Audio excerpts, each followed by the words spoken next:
In the heart of Jacksonville, Florida, Brianna Williams was seen as a dedicated Navy petty officer, her sharp uniform a testament to discipline and duty. Yet behind the walls of her Brentwood home, shadows whispered of a much darker reality. The community saw a mother and child. They didn't see the nightmare unfolding behind closed doors. On a crisp November morning in 2019, Brianna called the Jacksonville Sheriff's Office, her voice laced with panic. "My daughter, Taylor, she's gone." The back door was ajar, she claimed, and Taylor was nowhere to be found. What followed was a search of epic proportions. 8 agencies, including the FBI, scoured the area.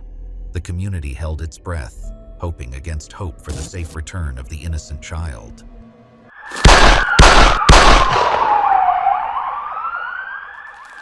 What's going on? I do not know where my daughter is. Did she run away? No. What was she wearing? A purple shirt and like pink pajamas. It was like a t-shirt. She was The pants were pink? Say again? Okay, just stay on the line with me. Do you know where she could have gone? No. Have you checked? Like she just came home. I just picked her up on Halloween night. She was with my mom in Alabama. Okay, have you checked the house? Yes. Okay. Did she have a favorite hiding spot in the house? Like under No. the bed? I checked on her there. Okay, let's check again. Go to her bedroom. Let's check her closet. Nobody else in the house has seen her? No, it's just me and her. All right, are you in her room? Okay. Check under her bed again. Brianna's behavior during the investigation raised immediate red flags. She quickly became uncooperative, providing conflicting accounts of the last time she saw Taylor. She lied about her whereabouts, claiming to have been in Jacksonville when phone records indicated she had traveled to Alabama multiple times just before reporting Taylor missing. This critical evidence suggested a premeditated attempt to dispose of Taylor's body. During the trial, Brianna's defense attempted to mitigate her guilt by highlighting her troubled past and psychological issues. They argued that her history of childhood trauma and an eating disorder influenced her actions. However, the prosecution contended that despite these issues, Brianna had a clear understanding of her actions and their consequences. The court found that her attempts to cover up the crime demonstrated a consciousness of guilt. Breaking developments in the search for that missing 5-year-old girl from Jacksonville. Right now, authorities are working to identify remains they found just a few hours ago in Alabama. Our Lauren St. Germain has been following the new developments. Lauren, we also just learned her mom is in the hospital. That's exactly right. So within the last hour, Jacksonville media started reporting that Taylor's mom, Brianna, is in the hospital. They say she was flown from Naval Air Station Jacksonville, which is where she works, to UF Health Hospital for a medical emergency. And we're still working to confirm exactly what happened. That is the grim discovery. 6 harrowing days after Taylor was reported missing, the search ended in heartbreak. In a shallow grave outside Demopolis, Alabama, investigators found the remains of little Taylor Williams. The community's worst fears were realized. The innocent girl was gone forever.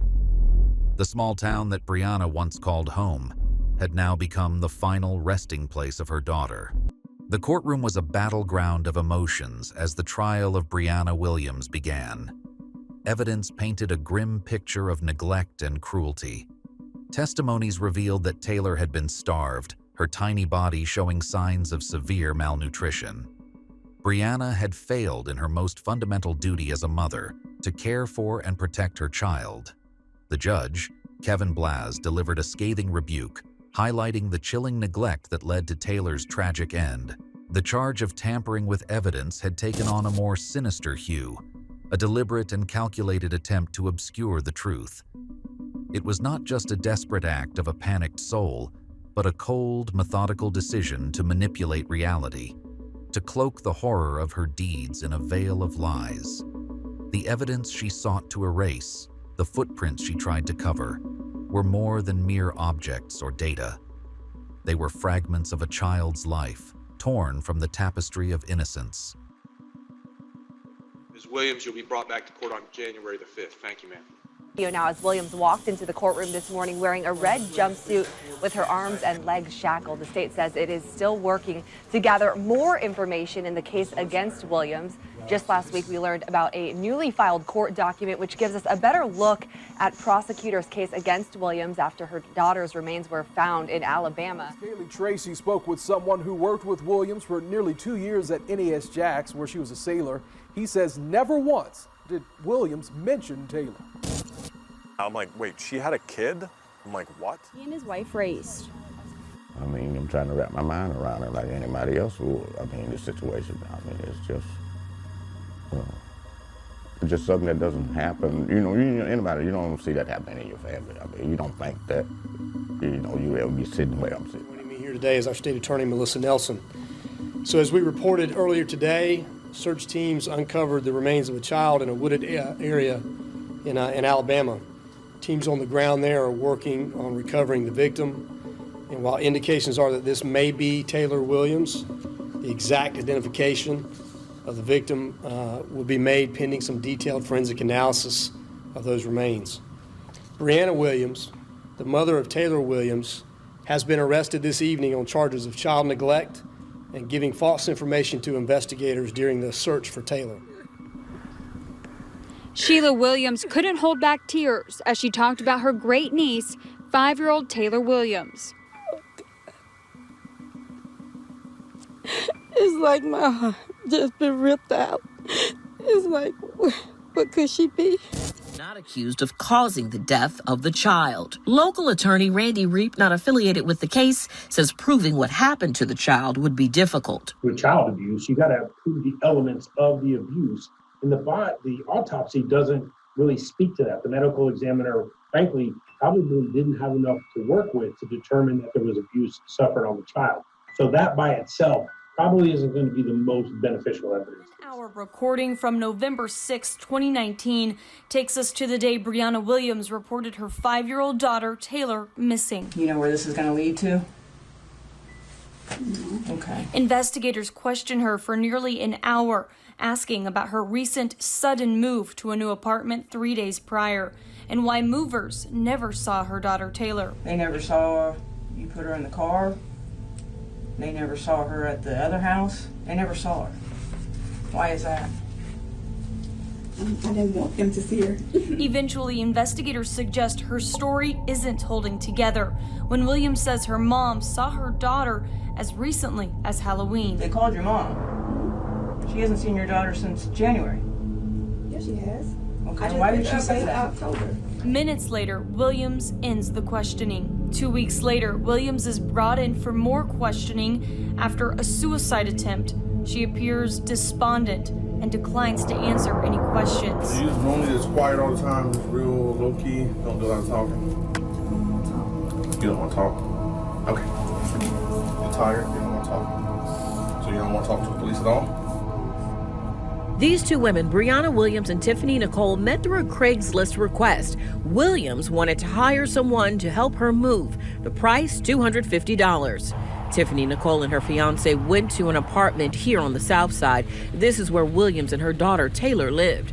As Tiffany Nicole and her fiance moved boxes, she says Brianna told her that there was a child in the home, but Tiffany wasn't so sure. She had mentioned to my fiance, he said that she had a daughter in the bathroom, and he heard water running, but again, never saw or heard a child. Nicole said Williams stayed in the back room of the apartment, not saying much. Nicole described the apartment as disgusting. When everything was loaded up, they came to this house in Brentwood. Nicole said that's when things became a little more bizarre. That's when she was really weird for me, because she went straight from her car to the back of this concrete 2-car garage type thing and just sat in the back. Once the move was done, Williams paid $50 more than expected. Now that Nicole knows something suspicious was happening, she believes Williams tried to set up her and her fiancé for missing Taylor Rose, because days later, police called her. Nicole is saddened that the little girl she never saw is dead. She hopes the killer will be found. She had her whole life ahead of her, and it's sad that it was cut short by some scumbag, whoever they were. And then to continue and lie or hide and not come forth what had happened. The courtroom was packed with spectators. each holding their breath as the trial of Brianna Williams reached its climax. The evidence against her was damning, painting a picture of a mother who had systematically neglected and abused her daughter. The prosecution revealed the chilling details of Taylor's starvation, supported by forensic evidence indicating severe malnutrition. Sentences you to life in prison. Madam Clerk, can you give me credit for time served, please? 1,043 days credit for time served. For pay 600, correct that. Madam Clerk, is it 518? 518 and $150 public defender fee. Are you asking me to convert it to a civil judgment? Convert the matter to a civil judgment.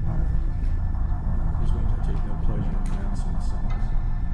You have 30 days from today's date to take an appeal of the sentence if you believe the portion to be illegal. If you can't afford an attorney for that purpose, I'll appoint the public defender to represent you. It's a tragedy all the way around. I wish the families well. Anything further from the state? Anything further from the defense? We're adjourned. Thank you all.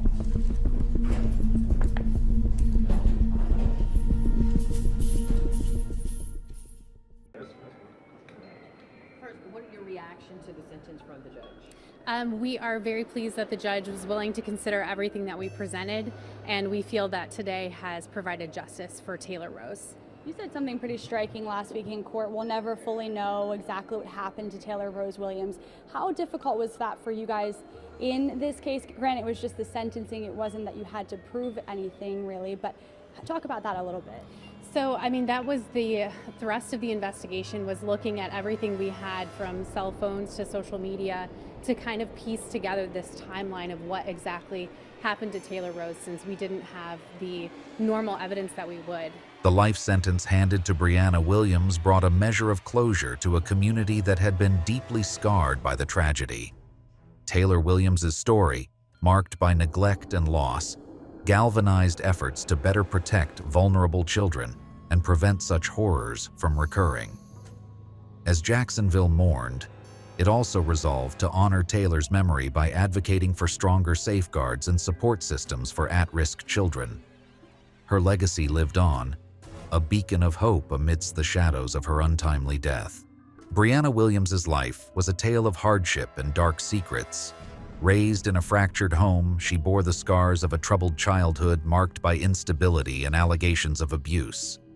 As she grew, Williams sought refuge in the discipline of the military, achieving notable success. Yet, beneath the surface, her personal demons festered. The judge condemned her actions as not only inexcusable, but also a potential threat to the community.